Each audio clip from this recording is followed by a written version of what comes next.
the New York Giants 35, the Washington Redskins 33. We'll be back at Yankee. Well, hello. Thank you so much for taking time out of your day to check out this video, and welcome to the Gridiron. And before I get started, I just want to say thank you so much to everybody who's been watching my videos. I greatly appreciate it. If you can maybe give this video a thumbs up, or maybe leave a comment below, or maybe share the video, I greatly appreciate it. It would mean so much. But anyway, thank you so much for watching it. I appreciate it. Thank you so much. Well, it's I guess I thought maybe there might be small outside chance the Giants would maybe have Saquon in there against the Patriots on tomorrow for at least a couple plays, but Joe Judge said no. He nixed that. Saquon, no, surprise, surprise, no Kenny Golladay, no Rudolph,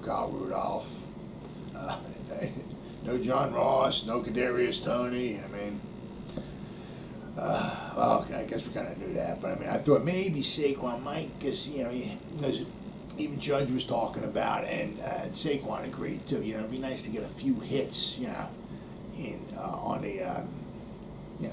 on his body at least before the regular season starts. But I guess it's not going to come via the preseason game against the Patriots. So we'll just have to wait and see. Maybe he'll have something in store for him, over the course of the next 2 weeks. Because once the preseason game's over, we'll have 2 weeks, and then we play the Broncos. So we still got 2 weeks, and Joe Judge says 2 weeks is a lot of time to get a lot of stuff done in 2 weeks. But regardless of whatever he gets done, if Saquon is playing the first week, he's on a pitch count, and if Kyle Rudolph gets in there too, he's on a pitch count too. So as are probably some other guys that we have, because my goodness, we got so many guys. It's tough to keep up with the guys coming and going, and injured, and this and that. Almost kind of makes your head spin. But anyway, we brought back, Jordan Peters. All right, yeah, a little small news. Who was with us, and the Giants waived him on August 13th. But they had room for him since we traded Ryan Santoso to the Carolina Panthers. So we had 80 with Ryan Santoso. Made the trade. Our roster went down to 79, so we had one spot. So we brought in the cornerback Jordan Peters, who was on the roster. So that would be, obviously to me, that would be the wise choice. Either bringing in another cornerback, especially one that we're kind of familiar with, at least a little familiarity with, or somebody on an offensive line. But the cornerback won out. Basically, it's a smart move. Because we had Isaac Yiadom, but then we traded him, for Josh Jackson. All right, but so Isaac Yiadom's not here no more. But then we got Josh Jackson. So Josh Jackson, when we got him, but he's been dealing with some type of a lower body injury. So don't know what's going on with him. All right, then of course we got Adoree Jackson, who injured his ankle, and not severely, so hopefully he'll be playing week 1, but as of right now, he's not there. Then we got Aaron Robinson, our 3rd round selection, still recovering from the core muscle surgery that he had, and then of course Quincy Wilson got hurt playing against the Browns. We put him on IR, and he's gone. So we've been kind of over the past, I can't say over the past just a week or so, because Aaron Robinson's been out for a while, but we've lost quite a few guys in a cornerback situation over the recently. So it was good to bring somebody in. I said either there or bring somebody else in for the offensive line. The one nice thing, let me do the math on this here. The one nice thing is that Tuesday, at 4 o'clock, all the teams got to go from 80 players down to 53. That's 27 players, right? So that is, calculator, that is 32 teams, right? times 27 players. That's 864 players that will be looking for a home, okay? So, you know, not saying you're gonna have Hall of Fame talent out there, but you know, 864 players, you're gonna have some guys that possibly might be able to make your roster. So I mean, and hopefully, if some of these guys are cut, hopefully you might be able to get them on the cheap because the Giants don't have a lot of salary cap space and all that and everything. So, there's always hope. Okay, there's always be, especially once it goes down to 53. There'll always be bodies out there. So, but so we got Jordyn Peters. All right. He replaced some of the guys that we had, who got hurt. Now it's just like a mounting, guys, and I understand it's preseason, and some of it is also, it's kind of like, Joe. I mean, a lot of the coaches are very kind of like, give answers in roundabout ways, and they don't exactly tell you maybe sometimes what's wrong with them or this, that, and Joe Judge is always like, the question, so what's going on with so-and-so? How's he doing? I'll have to check with the trainers, and but he's doing everything he's supposed to be doing, and blah, blah, blah, blah. I mean, that's what you get from Joe Judge. So a lot of the guys get hurt and all and everything, and sometimes you just don't know what's wrong with them, how long it's going to be. I don't know if it's just preseason and we're trying to nurse them along. We don't want to really get them hurt or anything like that. But it kind of makes you wonder. It's like, man, what? I mean, if this is preseason, I mean, we're doing just drills and stuff like that, and guys are getting hurt and around for like a week, 2 weeks, 3 weeks, and it's like, what's going to happen when the regular season starts? My God, it's going to be like a mass unit out there.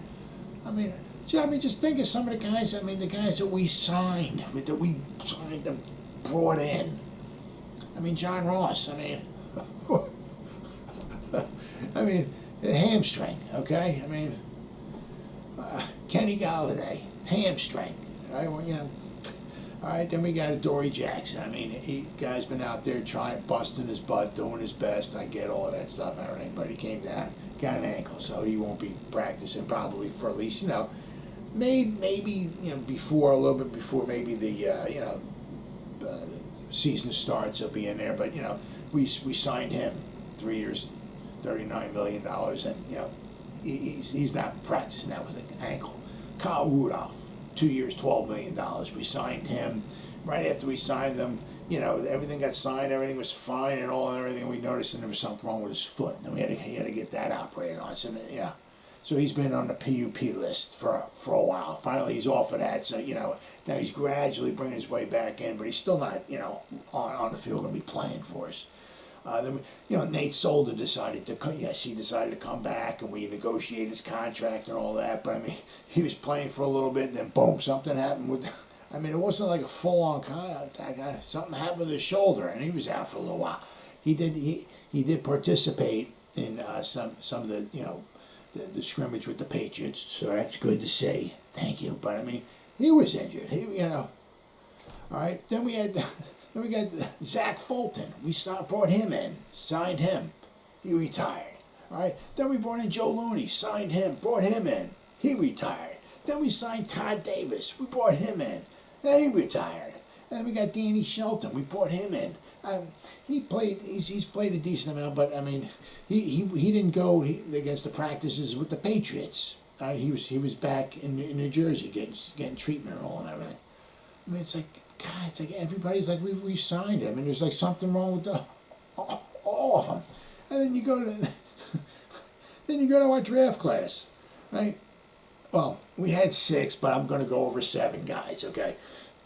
Obviously, you got Kadarius Toney, our number 1 pick, right? The biggest thing with him so far is that we got an extra first-round selection in next year's draft.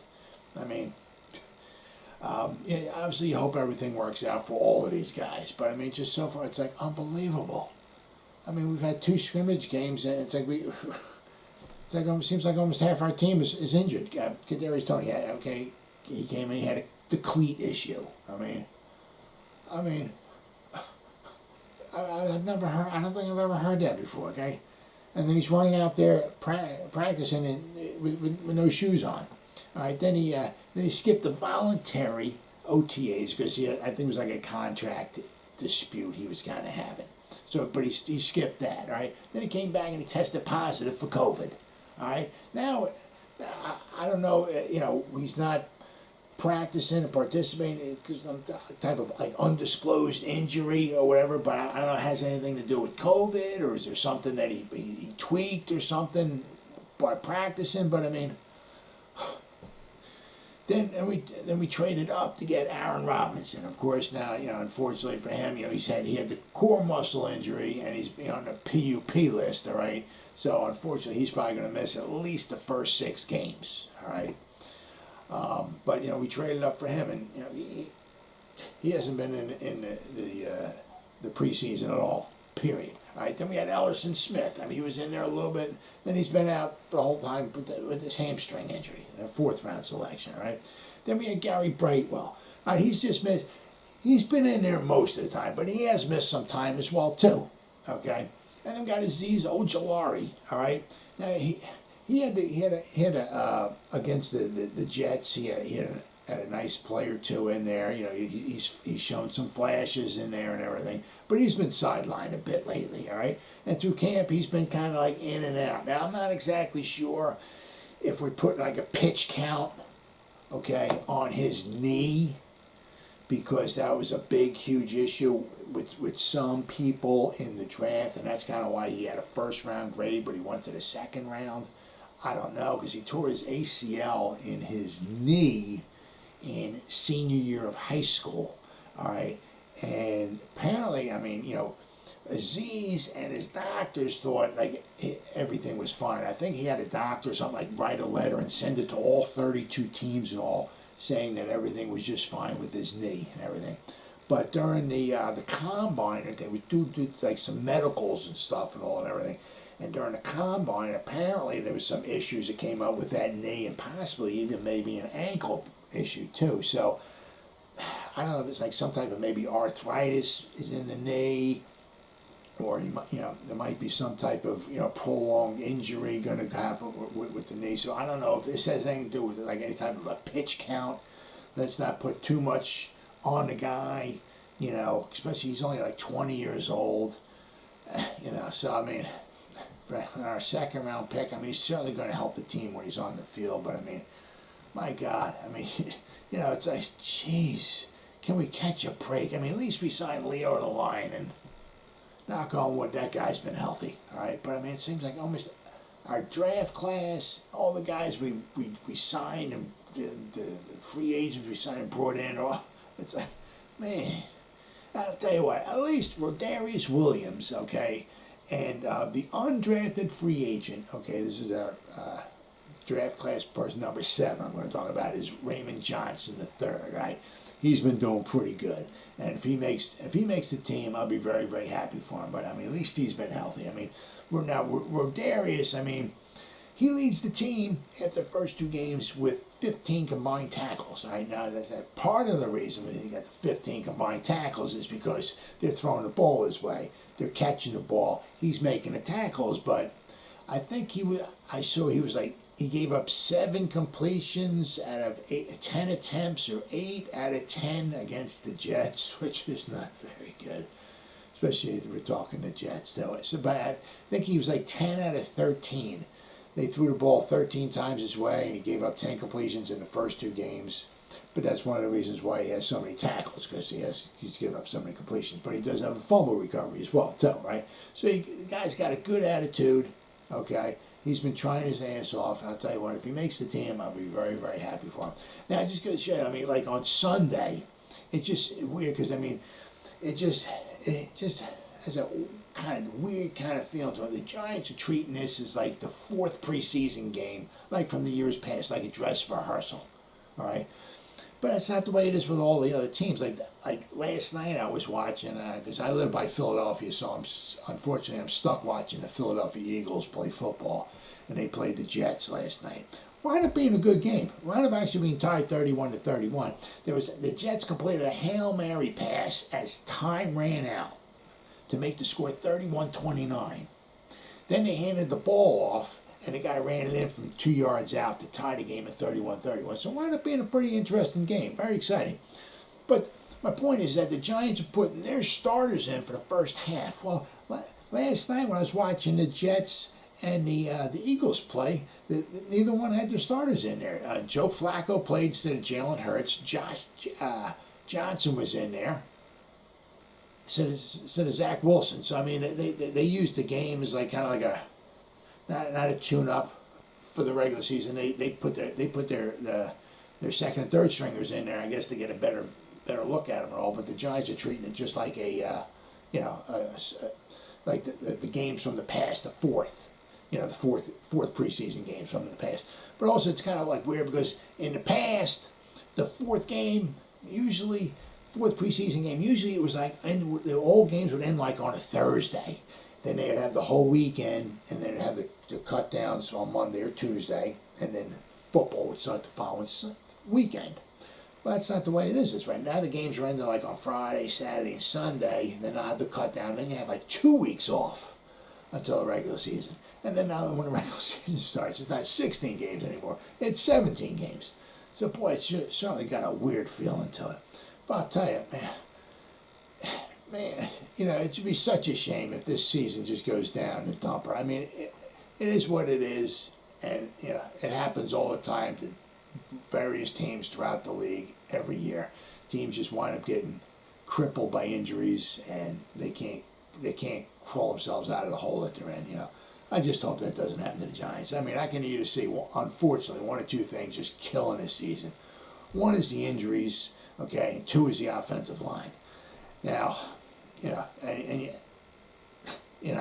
hopefully the offensive line, hopefully the players will start, playing together more and more, and each week they'll slowly get a little bit better and a little bit better together. Hopefully they can stay healthy, like they did last year. Right? So I got a little hope for that. But I mean, with the injury bug, I mean, it's like, man, can we catch a break?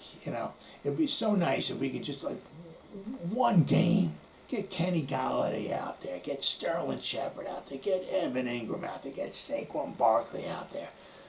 Darius Slayton out there. Kyle Rudolph out there. Healthy Daniel Jones out there. Man, wouldn't that be so great to see? Huh? Well, as always, guys, thank you so much for taking time out of your day to check out this video. You guys stay safe out there and go Giants. Woo!